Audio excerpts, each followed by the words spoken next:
At my engagement party, my parents embarrassed me by asking me to share my envelope with everyone. I watched his girlfriend's smile drain halfway through. The champagne hall was buzzing when Mom tapped her glass with a spoon. My cousin stood beside her looking thrilled, his girlfriend clutching his arm like she'd just hit the jackpot. People had been gossiping all week about what my parents were planning. Dad had that same performative grin he always wears before he shows off. "We've got big news," he said grandly, pulling out a thick navy envelope embossed with gold foil like something out of a royal invitation. My cousin's hand trembled as he opened it. "No way," he gasped. "The vineyard?" The crowd erupted claps, cheers, even a few whistles. The vineyard was our family's pride, a lush estate in the countryside worth nearly 600,000 euros. My grandparents had once dreamed of turning it into a boutique winery. His girlfriend was crying, swiping tears while showing pictures of vineyard sunsets on her phone. My aunt toasted them, saying, "To legacy and new adventures." My cousin wrapped my parents in a dramatic hug. "You don't know what this means to us," his girlfriend said between sobs. Then Mom turned to me with that fixed smile, the one she uses when she's pretending everything's equal. "And darling, we have something for you too." She handed me a simple white envelope. No wax, no gold, no bow. My name smudged from her pen. "Open it," my cousin said, still glowing like he'd won a game show. I slid my fingernail under the flap, feeling a faint trembling in my chest. Inside was a printed sheet, one single laminated page. I blinked. "Go ahead," Dad said gently, though his eyes never met mine. "Read it aloud." My voice wavered. "List of voluntary family support payments, 2017, 2025. The chatter stopped instantly. I continued, trying to force steadiness into my tone. "July 2017. Mom's catering truck loan, 15,000 euros. March 2019. Dad's rent arrears, 6,000 euros. December 2020. Cousin's university fees, 9,500 euros. May 2022. Family holiday emergency fund, 4,200 euros. His girlfriend's expression froze, her hand tightening around that vineyard deed. "Total contributed by you, 34,700 euros. I swallowed hard. At the bottom, written in Dad's familiar cursive, "Debt resolved. Count this as your inheritance. Balance closed." The silence was so dense it buzzed. I looked up at my parents.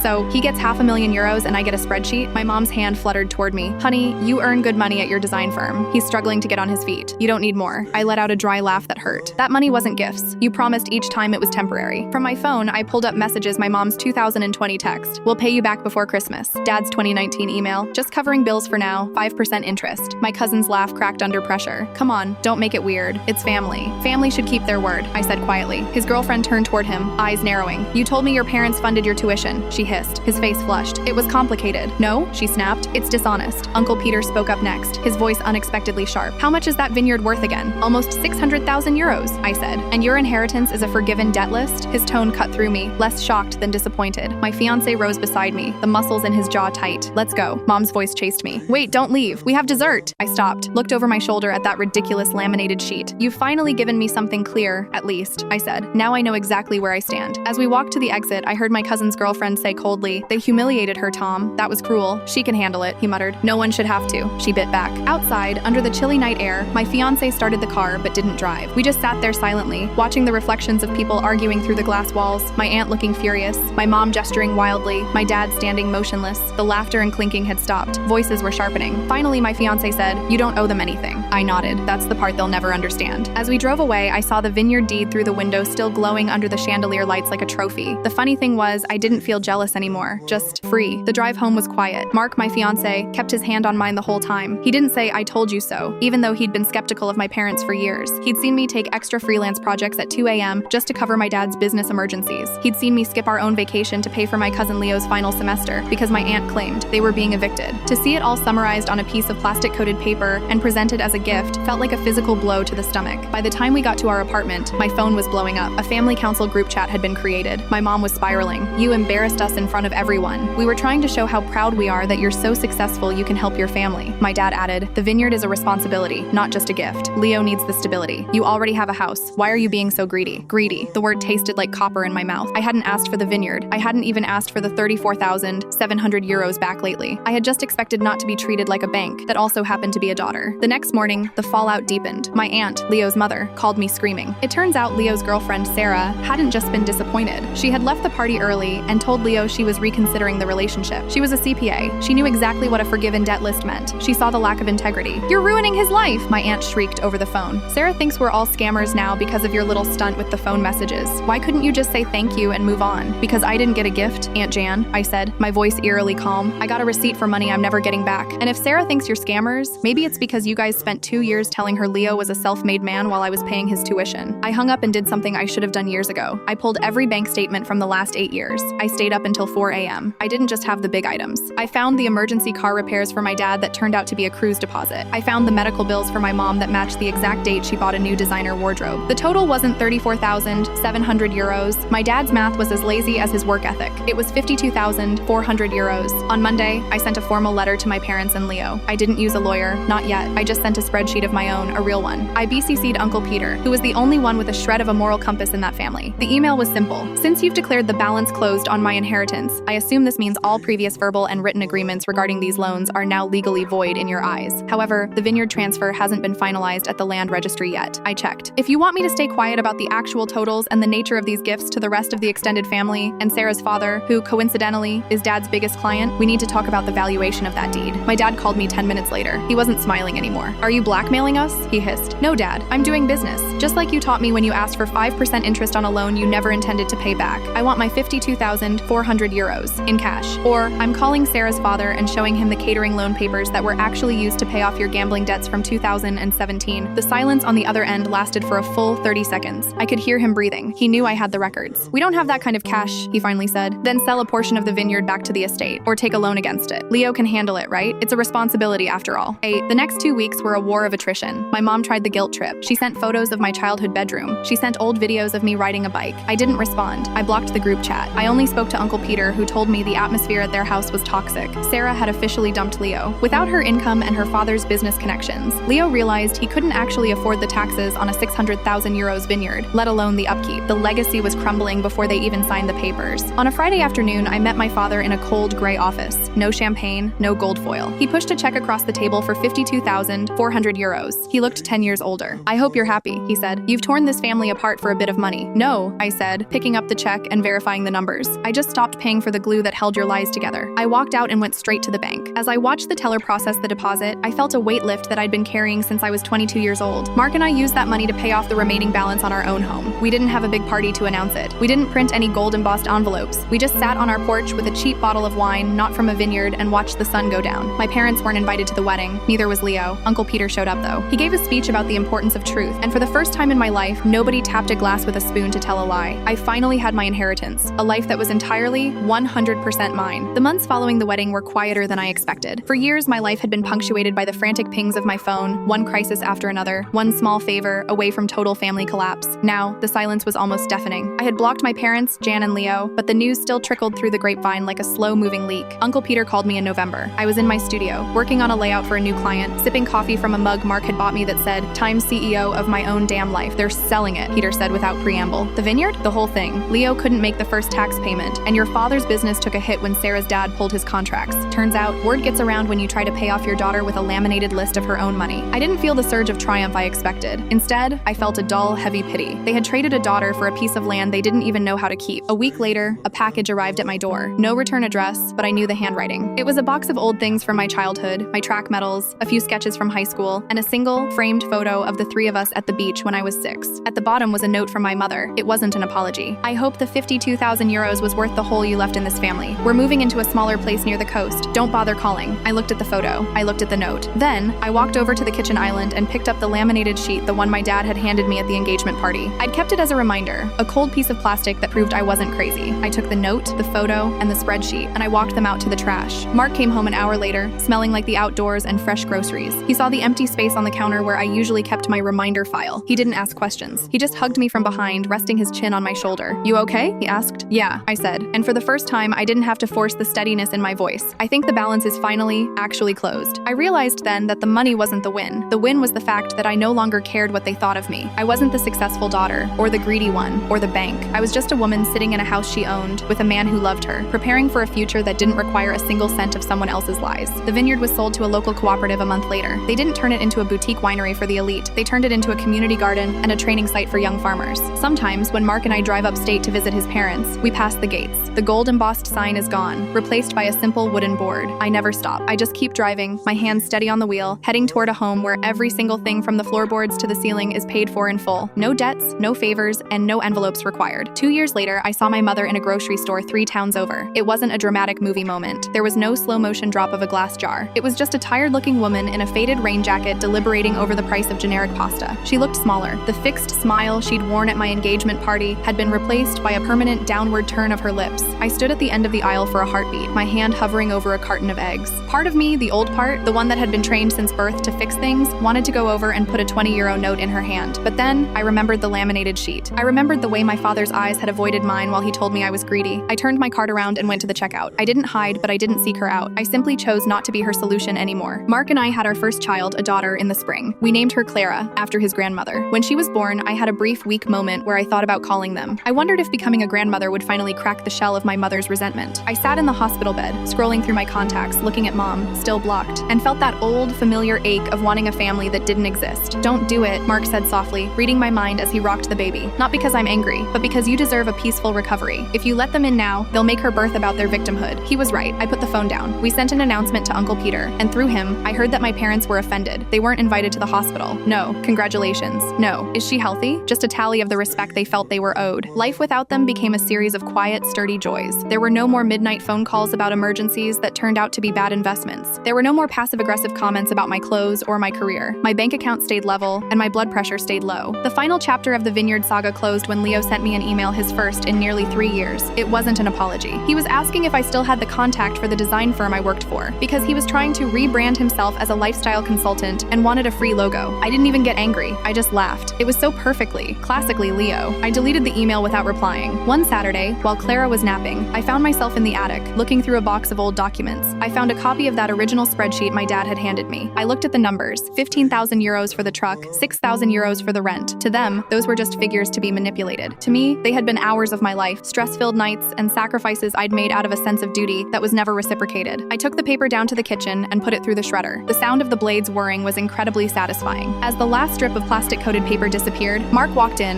carrying a sleeping Clara. He looked at the shredder, then at me, and grinned. "Cleaning house?" he whispered. "Finishing the audit," I replied. I realized then that my parents were right about one thing. I was successful. But it wasn't because of the design firm or the house or the money I'd clawed back. It was because I had broken the cycle. Clara would never grow up as a line item on a balance sheet. She would never receive an envelope that measured her worth in forgiven debts. In our house, the balance wasn't just closed. It was gone. We were starting from zero, and for the first time in my life, zero felt like a fortune. 5 years had passed since the day of the engagement party, and the memory of that laminated sheet felt like something from another person's life. My daughter, Clara, was now a whirlwind of energy, starting preschool and discovering the world with a sense of security I hadn't known until my 30s. Mark and I had built a rhythm that was steady, quiet, and profoundly honest. The news of my father's passing came via a short, formal letter from a lawyer. No one called me. No one texted. It was just a cold notification that the estate, or what was left of it, was being settled. I didn't cry. I just felt a strange, hollow sort of closure. Out of a sense of duty to my own peace of mind, I attended the service. I didn't sit in the front row. I stood at the back of the small chapel, wearing a plain black coat, holding Mark's hand. My mother looked aged, her face a roadmap of bitterness. When she saw me, she didn't move toward me. She didn't offer a hug. She simply gave me a sharp, pointed nod, as if to acknowledge that I had finally shown up for a family event where I wasn't expected to pay the bill. Leo was there too, looking bloated and tired, standing next to a woman who looked like she wanted to be anywhere else. After the service, my mother approached me in the churchyard. The air was crisp, smelling of damp earth and funeral lilies. "He left you a box," she said, her voice thin and raspy. "In the garage. We're selling the house next month, so take it now or it's going to the tip." I went to the house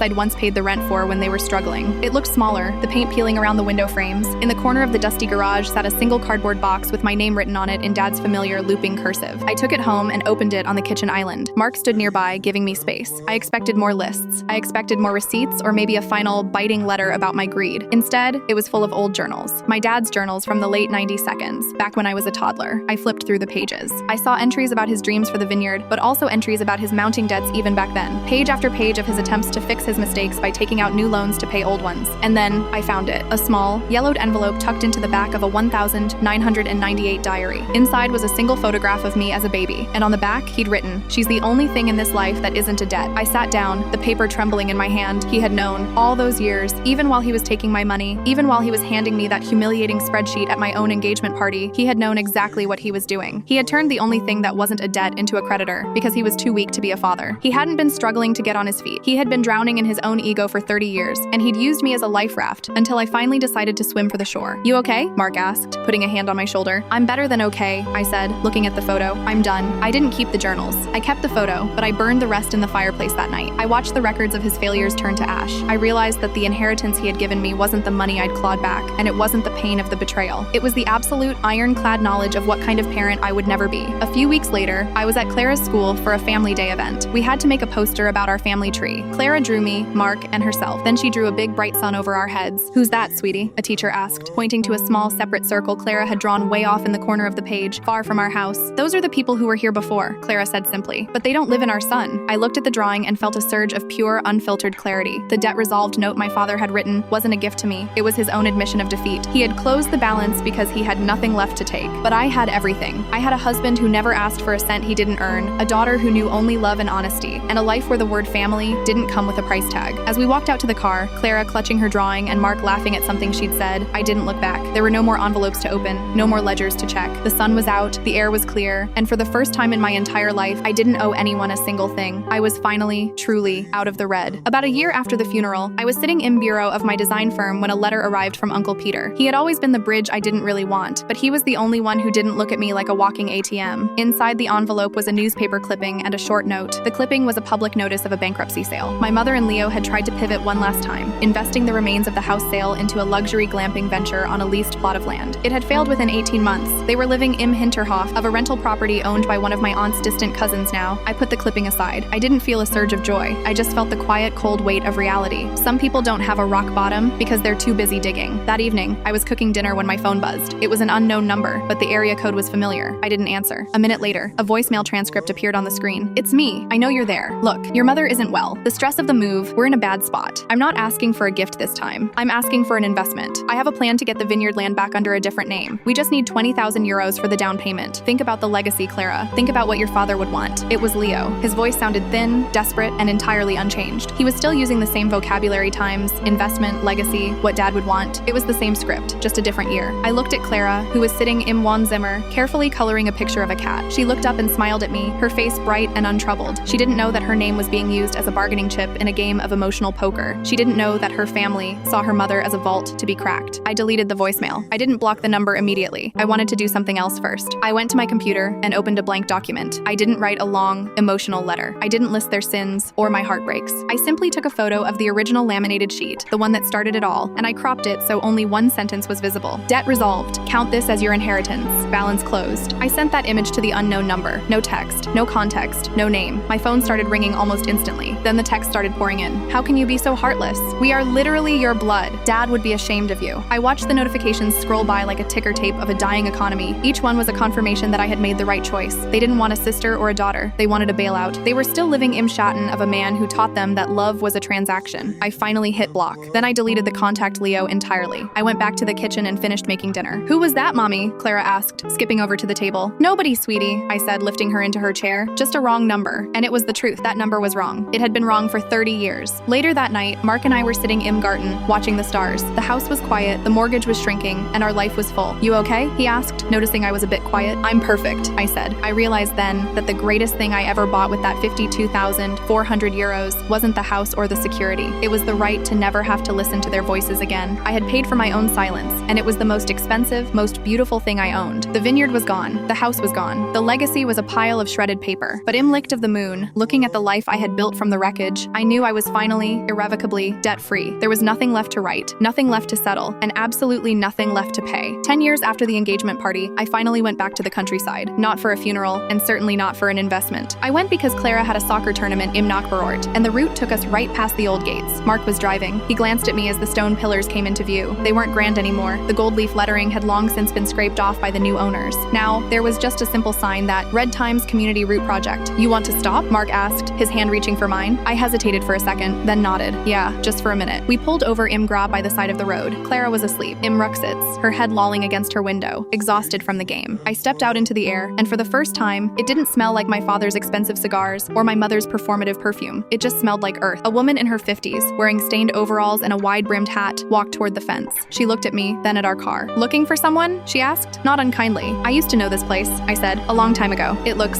different." "It was a mess when the co-op took it over," she said, leaning against the post. "Soil was depleted. Previous owners didn't care about the land, just the prestige. We spent 3 years just getting the pH levels right. You have to put a lot into the ground before it gives anything back, you know?" I looked past her at the rows of vines. They weren't the boutique grapes my parents had bragged about. There were vegetable patches in Vordergrund and a small orchard to the left. It wasn't a trophy anymore, it was a farm. "I know exactly what you mean," I told her. As we spoke, my phone buzzed in Mantel. I pulled it out, thinking it might be a client. It was an email from a stranger, a lawyer representing a social services agency in Norden. My mother had passed away in her sleep 2 days prior. Because I was listed as the next of kin in an old government database, they were reaching out to see if I wanted to claim her personal effects. The lawyer's email was brief. The deceased left a small suitcase and a bank balance of 114 euros. There are no other assets. Please advise if you wish to settle the final arrangements. I looked at the screen, then at the lush green life happening behind the fence. I felt a strange, quiet vibration in my chest, not grief, but a final clicking lock. Everything all right? Mark asked, stepping out of the car. My mother is gone, I said. He stood beside me, silent, waiting for the impact. But there was no crash. The impact had happened a decade ago, im Fessal. This was just the dust finally settling. I looked at the woman in the overalls. Does the co-op take donations? Always, she said, surprised. I took my phone and replied to the lawyer. I told him to use the 114 euros for the simplest cremation possible and to donate the contents of the suitcase to a local shelter. Then, I opened my banking app and transferred exactly 1,140 euros to the Times Community Root Project. It was a random number, but it felt right. It was a gift that required nothing in return. Let's go, I said to Mark. We got back im auto. As we pulled away, I saw my reflection im Seitenspiegel. I didn't look like the trembling girl who had read a laminated sheet of debts in front of a crowd. I looked like a woman who had finally stopped auditing her own soul. Leo had vanished years ago, likely chasing another phantom legacy in another city. My parents were both gone now, leaving behind nothing but a trail of broken promises and a daughter who had learned how to grow without them. When we got home, I went into Clara's room while she was still napping. I looked at the bookshelf Mark had built, the drawings taped to the walls, and the small jar of coins Clara was saving for the animal shelter. There were no ledgers here, no hidden costs. I sat down im Cecil in the corner and watched her breathe. I realized that for my entire childhood, I had been waiting for the other shoe to drop, waiting for the moment the love would be invoiced. But as the sun set im Weston, casting long golden shadows across our floorboards, I finally understood. The debt wasn't just resolved. The entire accounting system had been abolished. I didn't owe the past a single tear, and the future didn't owe me a thing. I was finally, completely, and forever standing on my own ground. A month after the news about my mother reached me, a final package arrived. It wasn't from a lawyer or a debt collector. It was from the social services agency im Norden, the one I had told to donate her things.